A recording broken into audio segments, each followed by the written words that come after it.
Ako si Eunice Pingol, isang call center virgin. Yun ang tawag ng mga taga-BPO industry sa mga newbie sa call center. Bago ako nag-shift ng karir, ay isa muna akong bank teller ng 3 years. Nagpalipat-lipat na rin ako ng ibang mga branch at napopromote na, pero dahil sa politika, hindi na rin natuloy. Kaya yun yung naging deciding factor ko to join the BPO industry. Since BPO ang in-applyan kong trabaho, as expected, gabi rin ang recruitment nila. Naghihintay ako sa may lobby para matawagan ng mag-i-interview sa akin. Kasama ng iba pang mga applicant na umaasa rin na makapasok sa BPO industry.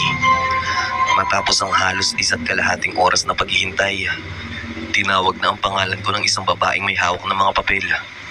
Sumunod ako sa kanya at pumasok kami sa isang maliit na kwarto.